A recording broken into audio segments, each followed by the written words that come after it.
First of all, it's always exciting to see Bennington alums and Bennington people in the wild, so to speak, right? As wild as this is, to see what everyone's doing out in the world and to feel the energy that you all generate with your conversations. And one reason for that buzz is that you're always thinking of new ways to approach the world and to approach your work. And that's what we're going to hear some of tonight. The other part of it is that Bennington has always brought together truly extraordinary people. I was speaking to an alum the other day, and we were talking about Bennington as the place of intersection for interesting minds, right? Where things start to crackle and spark, and new ideas are generated that maybe couldn't be generated anywhere else. Because while other places struggle to create interdisciplinary work and student-focused learning, Bennington was built for that. We were built for that, and that's what we do. And the evidence of the, not just effectiveness of that, but the incredible inspiration of that is in this room and all around us. And some of you have heard me say, one of the things that I discovered when I became president of Bennington is that around every interesting corner, it seems like there's a Bennington person. If the corner's not interesting, there's not a Bennington person around it, but around every interesting corner, there's a Bennington person. And we have 3 extraordinary Bennington people with us here tonight. First, I'll introduce Deborah Borda, class of 1971. I hope you don't mind me saying. She leaned over to me as we were standing over there and she said, an old alumni. But I don't think you're old. Deborah Borda, class of 1971. We are literally sitting in the house that Deborah built.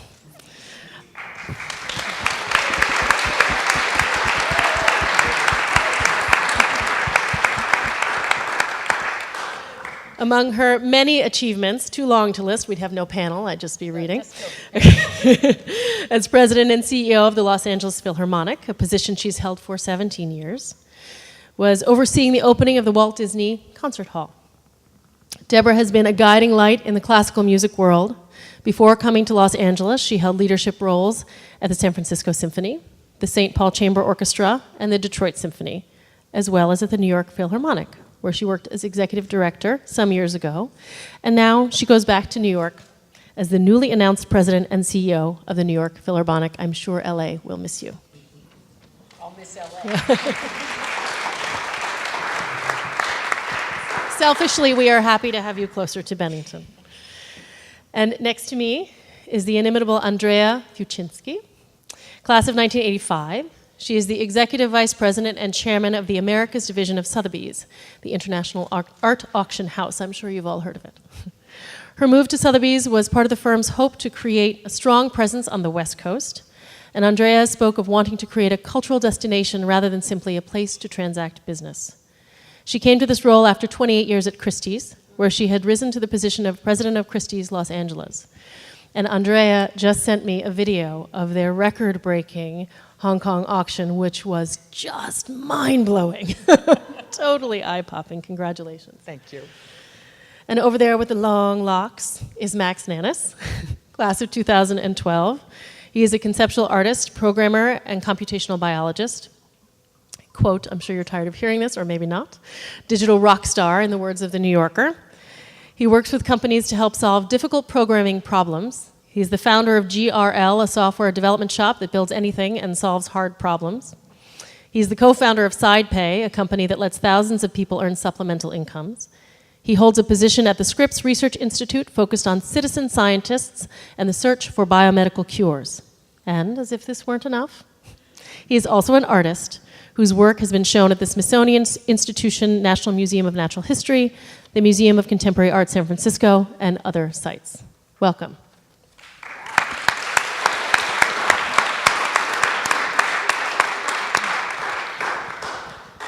So I want to start with a question that might be on the minds of some of the parents here tonight, which is about your toolboxes.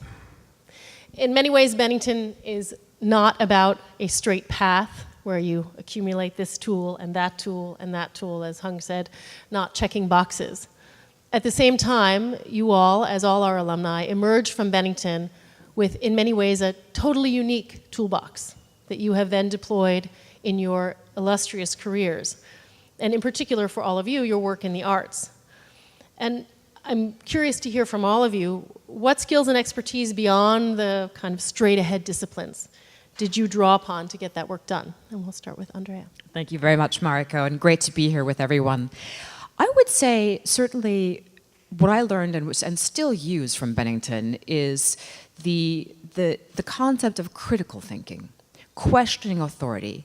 Bennington really provided a platform during the years I was there to speak, think, where one's opinion was welcomed, nurtured, treasured, where professors and teachers were more peers than authority, and the classes were really discourses of discovery, exploration, and it might sound corny, but I loved going to class because I knew that I would be with peers and other people there who were there with excitement, interest, vision, where anything was possible.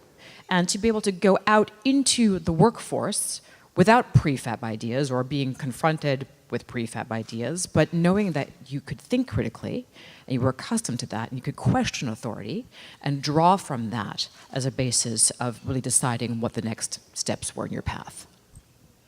And Max, you came to Bennington in part to study science. I originally wanted to be a doctor, so that was a big transition for me.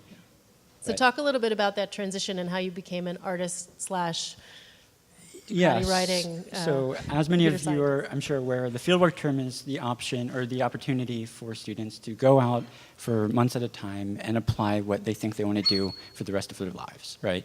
And as a pre-med student going in, the obvious solution is to work at a hospital. Sure enough, when you're at a hospital, you can see a patient maybe every 45 minutes. So I shadowed a doctor for a few months, and I think the most people we saw in a day was 12. And that was a super busy day. We had to take all these notes. We had to do all this like supplemental supportive work that wasn't helping people.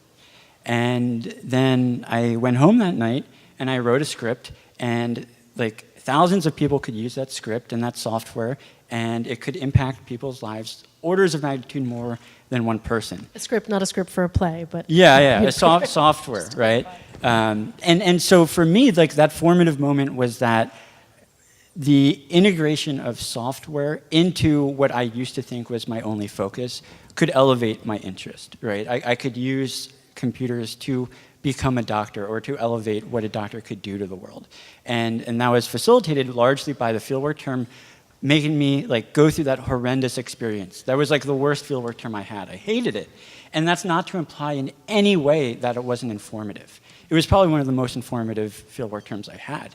And I think that is like, when you do something you hate, it really makes you evaluate what you love. And that's what I got out of that process.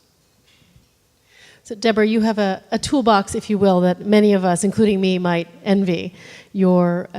Your work as both a manager and an artistic visionary is legendary. Can you talk, not to give you too much of a setup here, but can you talk a little bit about how you think about your work? I'm going to be a little ornery. Go for it. I can't stand the term toolbox. I know you go, there are leadership seminars. Now we have to have seminars and how to be leaders. You must have your toolbox. We must invent a new paradigm. I can't stand any of that. And that isn't how I've made my career. So, let's just go to basic values. I think if you want to talk about a toolbox, you know what the single most important thing is? It's to be honest. It's to be honest with yourself and your peers and your community that you work within. And that's, if you come from that central place, I think that's what's critical. And at Bennington, where, I was sort of until I got there, the class nerd. I didn't have friends. I practiced my violin. And suddenly I got to Bennington and I was popular. It was great. Wow. And I enjoyed it. But the thing that was different was our teachers, our professors were our colleagues, so that they were on the same journey that we were, although their knowledge was different, but they approached it as collegial. And what I learned from that, in addition to the issue of honesty, is this very basic lesson, and I think this is in my toolbox. Sorry. Which is, every problem they will try to make you say it's change the paradigm, it's quantitative, let's analyze it. But in the end, every problem is a human problem. Every issue is a human issue. And I may be successful in fundraising and in analytics of finances and in programming at orchestras and union negotiations, but it's because in the end, what I learned and what I feel in my heart is that every problem is a human problem. And I think that's what I took away, because it was such a human experience, my time there. And I think what's important to note about being honest, as a recent alumni, for me, that meant to take comfort in my ignorance, right? When you're at Bennington, you're forced to take classes that you would never have done otherwise, right? You don't have a single tract. And so you need to be comfortable walking into a class and saying, I am the dumbest person in this room. I know the least about this subject than anyone else in here, but that's not gonna like throw you down on the ground and keep you there. You need to fight that imposter syndrome. And for me, what it means to be honest is really to say, okay, what do I need to delegate? If I'm not good at this, admit it. Take pride in that so that you can focus on what you do excel at. And that's, I think, that's very difficult for a lot of people. And as I said, I have no shame in what I'm not good at, because the sooner you realize that, the sooner you can, excel at what you are. And I would echo that in what both of you have said, which is to, I learned certainly starting as a very junior admin at Christie's and working my way up through the ranks, is to know what you don't know and to own that. And that really echoes what you just said. Well, if you're running something, I think one of the things you think about is whether you're running something or you're working in a deeply creative field, but especially if you're running something, it's thinking about how can you help others to succeed. And it used to be that the paradigm of management was that you had a sort of authoritarian-based leadership structure where there was a person who was brilliant and you brought them the problem and they told you what to do. And about 15 years ago, I realized that I just felt like, boy, I'm a miserable manager. I'm not doing a good job. And I realized that in this complex world, it's much more what you're talking about. It's about how do we find people who understand things that are beyond, we don't understand. And how do we empower them so they help us and they help the institution or the project to succeed. And one of the things that you touched on there, Max, is not just understanding yourself, right? And having a process for self-reflection so that well into your career you can have that aha moment, right? Because you're not afraid of it. Not afraid to have that aha moment when you realize that either the ground is shifting beneath your feet, no fault of your own, or there's something new that you want to jump into. The day you leave Bennington, that ground doesn't shift. It collapses, right? Your idea of the world is totally different when you have no money, you're on your own, and you're not in this bubble, right? And you can either freeze there and say, I'm too overwhelmed, I can't do anything, I'm not safe anymore, or you can say, okay, what do I need to do to excel at what I've been taught at? What do I need to do to get to that next step, to take advantage of my education, to make the impact on the world that you want to make? And as like a recent graduate, that I think is one of the most important aspects of that transition into the world, is how do you take that jump, right, into the unknown? Right, because that leaving college is always that jump. Yeah. Right?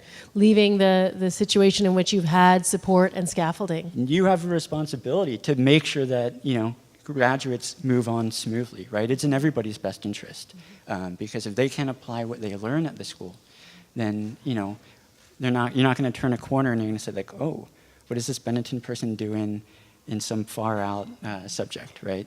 You want to promote their transition. Yeah. I want to ask you all, whether it relates directly to Bennington or not, how you think about both the act of creation, right, and the act of co-creation. You all talked about co-generating work and seeing both your peers and, in many cases, your faculty as collaborators. Right? How do you take that out into the world, whether it's in management or in the creation of new work or in having the eye, or whether it's in really understanding the way that art moves in the world? Right? How do you think about that co-creation process, and how does that influence the way you think about the arts? I would say certainly the co-creational aspect in transitioning into the business world, for me certainly was the idea and the concept of collaborative teamwork and working with a team, assigning a team leader possibly, giving the team leader authority, but still working collaboratively to end at or arrive at whatever the end destination is, and to allow for mistakes, to allow, in my case, I work in a very competitive business. It remains a duopoly since the 18th century, so you're constantly competing for a piece of business, and to learn when you lose, and to not be a sore loser, but to be an educated loser. So to be able to win and understand what needs to be adjusted and corrected to forge ahead. So from my experience and my perspective, and now being in this field for 32 years, is the notion of that what you define as co-creation, is that collaborative teamwork, to be able to work successfully in a team where everyone has a voice and is supported to drive the process forward. And Deborah, you run big organizations, not to mention all those musicians. Can you talk a little bit about, from where you sit, that relationship between the business of running the organization and the art that the organization is helping to generate? Here's the problem. It's an artistic institution, and you've got to focus on the aesthetic and a vision for the institution, but it also has to be run like a business on the other side. And it's finding that balance and that intersection between the vision and the creative part, and making sure that, as aspirational as you are in your artistic vision, your budgets are not aspirational, but realistic. And I call that aspirational budgeting. And so it's finding that. But also, I think in today's society, especially at big sort of imperial arts institutions like the Los Angeles Philharmonic or the New York Philharmonic, what we're struggling to think about is we have been trained to focus on one issue, and that is the artistic imperative.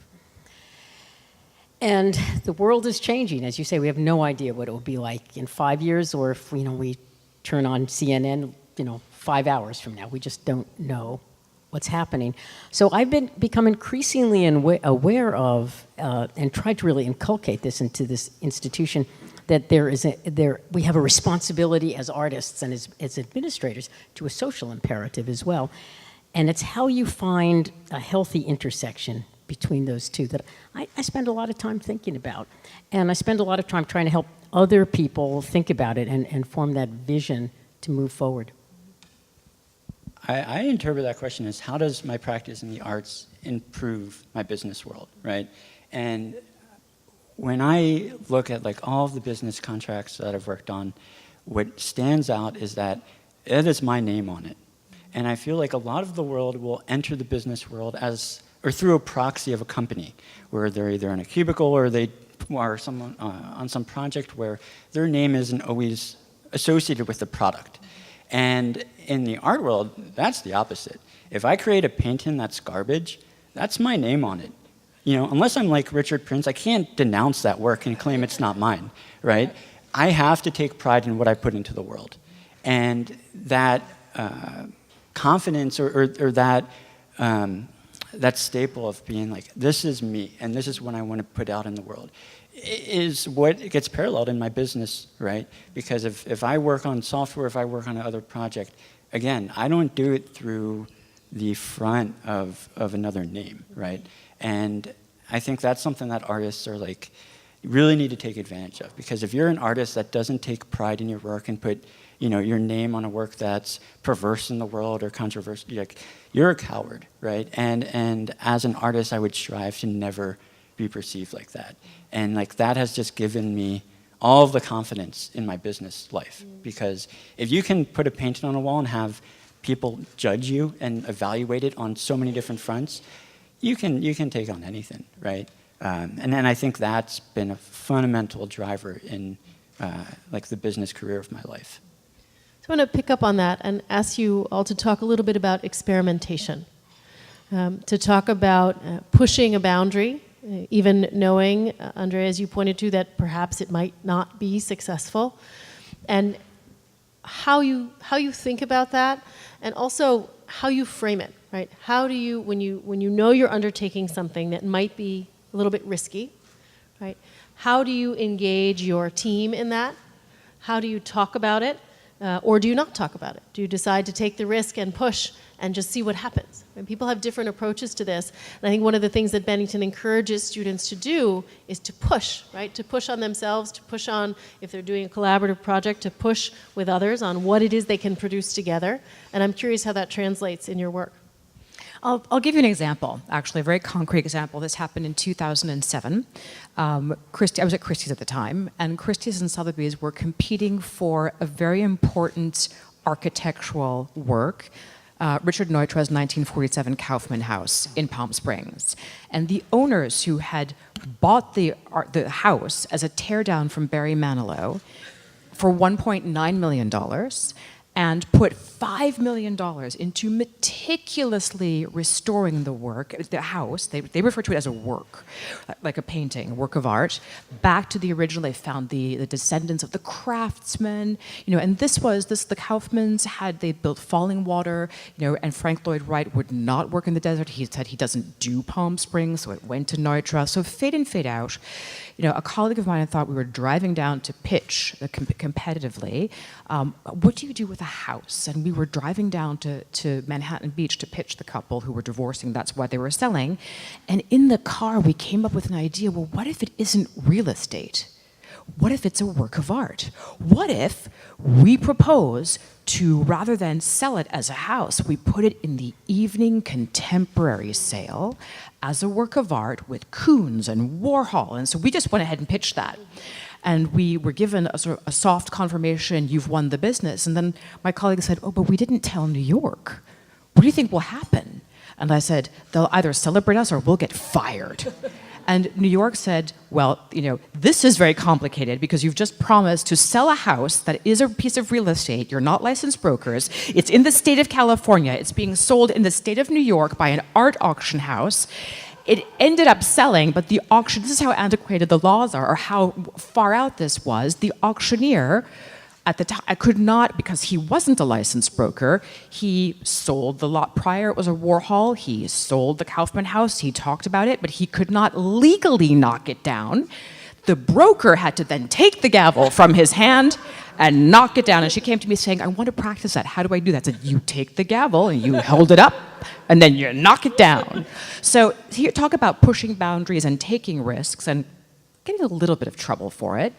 It was in the news. It really was pushing the boundaries. So, you have to take calculated, sometimes maybe educated or not so educated risks, but then you create something so unheard of and so new that the entire art world and architectural world took notice. And what you point to is also that you have to know enough to know when the risk is worth it and when the risk is likely to lead to a reward. Correct. Right? Which is very different from knowing what the toolbox is or what the instruction manual looks like, how to do what somebody else has asked you to do. Right? And yet, you want to know enough about what other people think and see in the world and how other people move in the world to be able to navigate those human relationships and to be able to frame something for people so that they can understand why what you're doing is worth doing, right? And the ways in which it's innovative and help them to move through all of those human interactions. Well, we're sitting in a building that's about risk. Case in point. It was close to a 20-year odyssey between when the conception that Frank Gehry had came forward and when the building finally opened. And it was all, you can't do this, you can't do that. And we're sitting in this room tonight, which is the inside of a flower. You're looking at this wild pattern. This is called Lillian. It's California wildflowers, and Frank designed it in homage to Lillian Disney, who gave half of the money for the hall. But thinking about discovery, if you can't inculcate into the people that you work with a sense that risk is the way that you want to go, because if you don't fail, you're probably not going to succeed.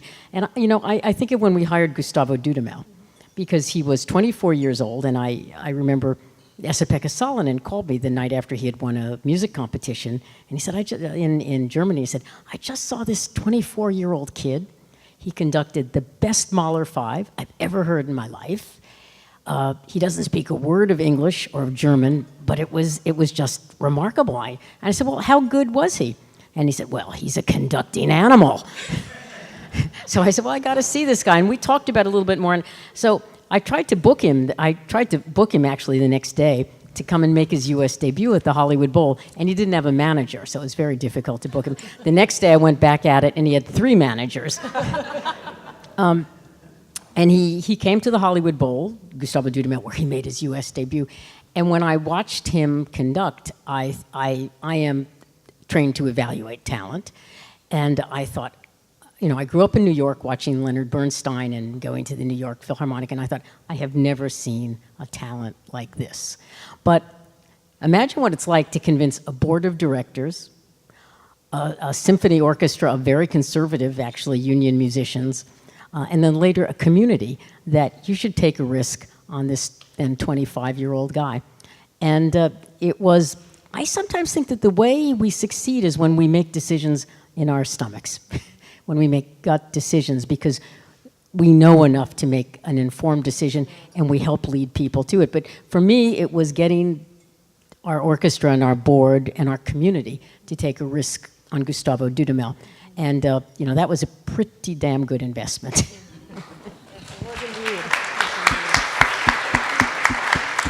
Well, and you point to something very important in there, Deborah, which even if you don't call it your toolkit, appears to be in there, which is that it's one thing to take your own risks. Right? Creating an organization that is able to take risks, no matter how big or how small the organization, and no matter how big or how small the risks, is really challenging as a manager. Right? Creating that kind of space so that people can co-create with you is really challenging as a manager. And you all have, among other things, training in the arts, and training in that kind of collaborative work.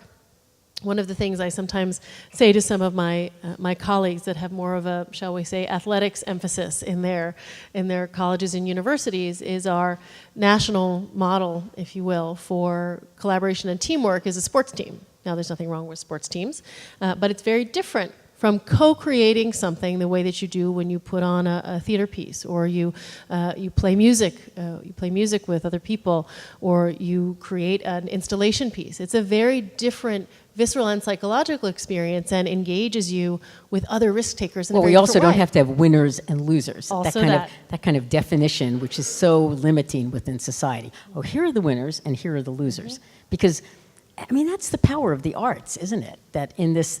And that's why it's so important, it strikes me right now, in this really sort of bizarre America we are living in, that the arts don't have winners and losers, and it's profoundly anti-authoritarian. And it gives people a moment and a way to think beyond, you know, this sort of technical insanity that they might see around themselves and perceive around themselves right now. I definitely have a story where I'm the loser. But, you know, I have to say, I think, particularly being new in the art world, failure has by far been some of the greatest motivation I've ever had. And you look at people like Ross Perot was the software engineer who worked at IBM for 5 years, and then said, you know what, I can do this on my own. He went and he started a tech consultant firm, and he got rejected 77 times before he got a contract with like a middle school. He then took that and became one of the most wealthy Texans in the world. And so like I use that as one of my just like always persist through. But, no, I would have guessed that Ross Perot was one of your role models. It's good to know. But like, okay. I'm surprised about that too. Bennington's full of surprises. In regards to the arts though, there's one story that always kind of comes to mind, and it's the Jacob family is a big art collection family in San Diego, and there is a new $950 million hospital. And when you have that much real estate, you also have a lot of walls you have to fill. And so being an art collection family, they wanted to commission all this new work for the hospital. And the people that would apply to put the work on the wall were galleries. And so there was a director of a gallery in San Diego who won the contract. She then consulted with the Museum of Contemporary Art San Diego, and my name was passed along. And so it was a shoo-in, right? I had someone there to basically represent me, to make sure that something I created went on the wall. I met with her assistant. It went great. And then I met with the director herself, and at the end of the conversation, she said her job is to make sure that the work that goes on the wall looks very pretty. And my work has nothing to do with visual aesthetics. I could care less.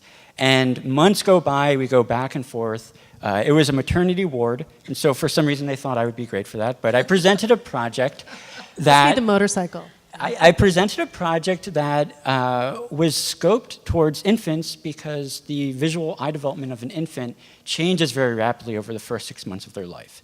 And I presented this concept of fear and strength, but to an adult, it was evident you could see the difference, but according to all these papers I had read, an infant, they would look the same. These pieces would look the same. And so I thought it was a beautiful example of infants that are fighting through a disease to make sure that they make it out of the hospital for the ones that are unfortunate. I did this whole pitch, like I said, it took months, and they looked at it and they were like, I don't think people want this on the wall. They wanted flowers, they wanted like landscapes, and so I became the loser because sure enough, Donald Sultan, he makes these like lily flowers, went up instead, and then like the horrendous like Damien Hirst butterflies went on the wall instead.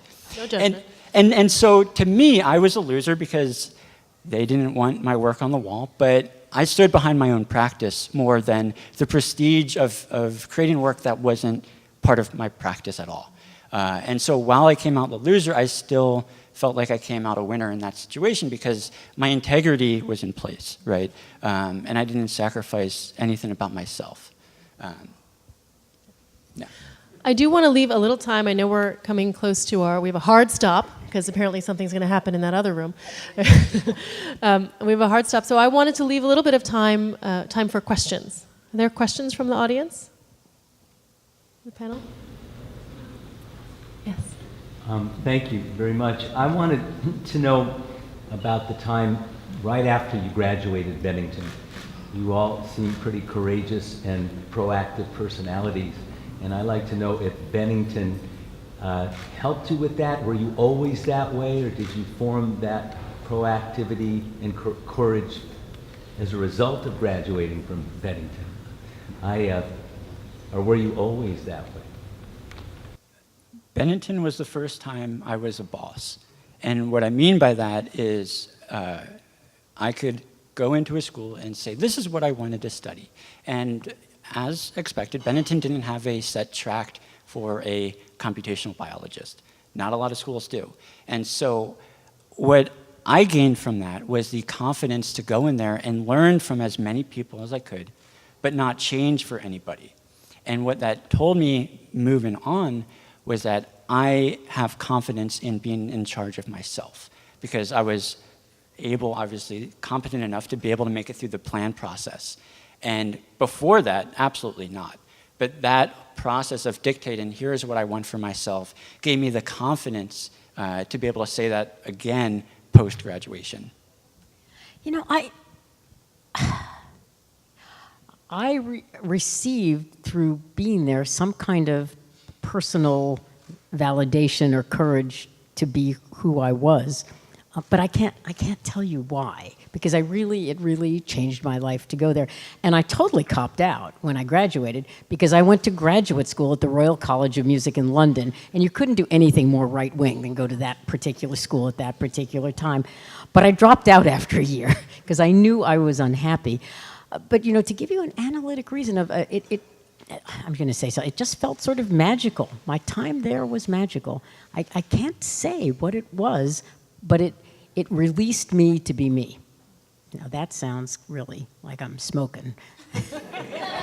That is how I think of you, Deborah. Which I still do, because it's legal now, and we would not do anything illegal. Parents, close your ears.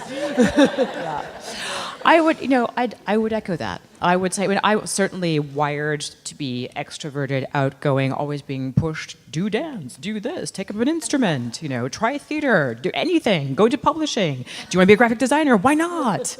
But so certainly Bennington provided me with the platform to even do it more and just took away the fear.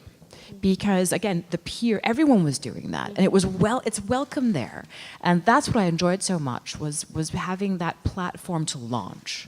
And even though I went into the business of art and the business of the art world, that platform I still draw from that platform. And what I think is so interesting about these questions, about our experience of what we got out of Bennington, is I have no idea what Bennington was like in the 70s. I have no Or idea. 80s. You know, our own respective experiences at the school probably couldn't be any more different, right? Yet, there's an underlying similarity between the three of us.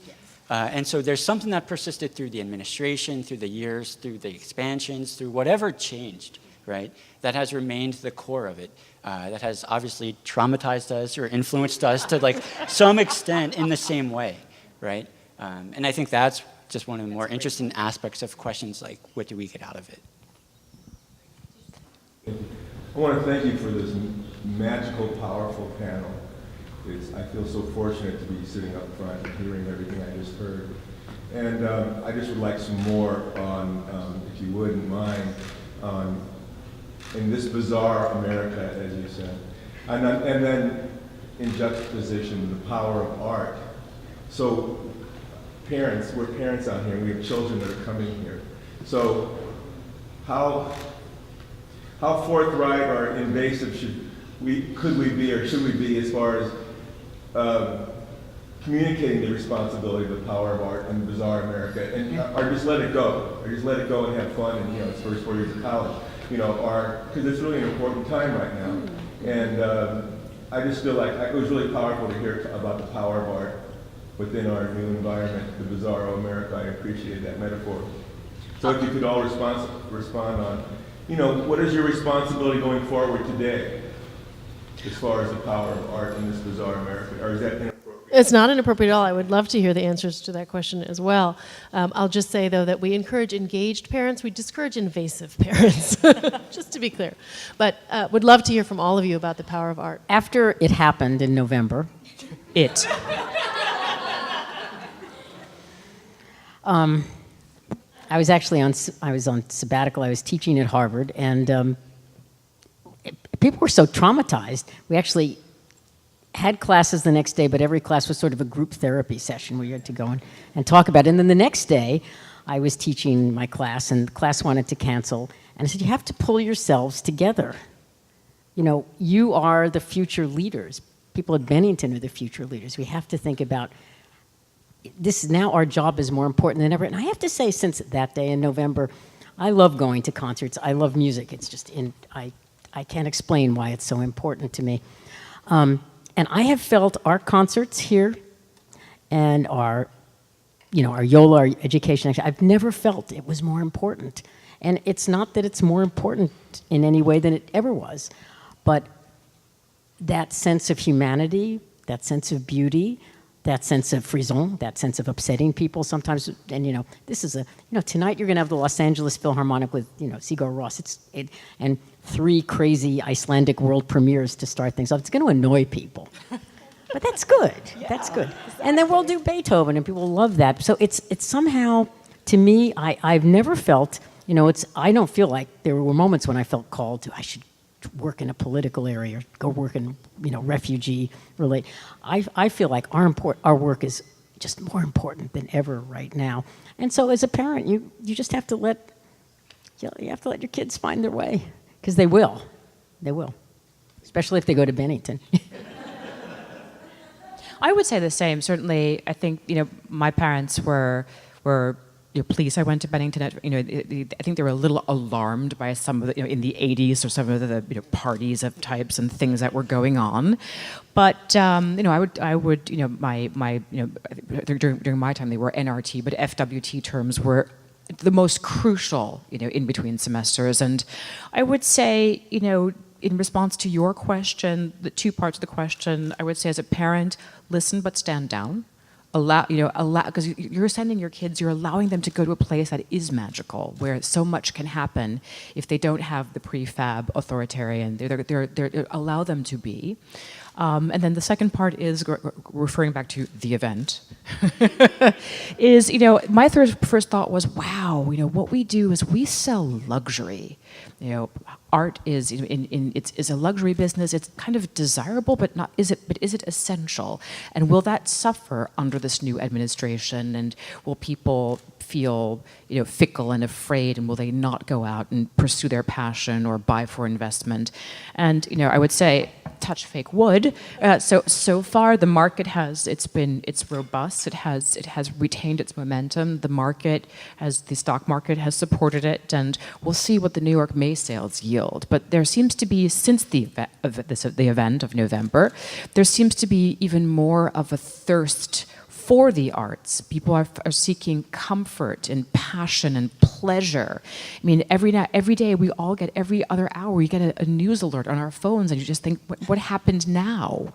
And people are looking for some solidity and quality and passion to fill this void.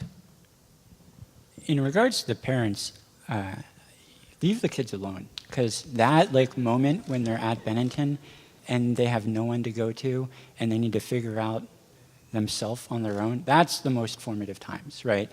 The first day at school, my parents told me they got a dog and they sold the house. So they were waiting for me. They were done with you. They were waiting for me to go, right? In regards to the creation of objects and ideas and art, I cannot control how somebody perceives my work, right? Somebody is going to call it rad, and that's going to make me upset. So, there's no way to predict how it will be received in the world, and so I don't even try, right? My job as an artist is to provide a catalyst for contemplation. If all I can do is make people think, regardless of whatever they think, that's not my job, but to initiate that, then I've served my purpose. I don't really believe in the effort to attempt to create art to alleviate people's pains or problems or social issues in the world, because they're going to interpret it however they want. I believe the introduction of technology or art objects is out of the hands of the creator, right? I mean, I love the example of GPS. It was invented with DARPA with the intention to kill people, right? We all use GPS now to our extreme advantage and to make the world a better place. And so the most that I can do as an artist is to try to create novel, interesting work.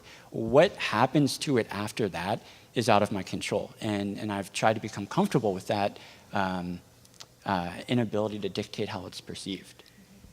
It's a great point to end on, because I know we have a hard stop, is that idea that you actually can't control the entire trajectory. Right?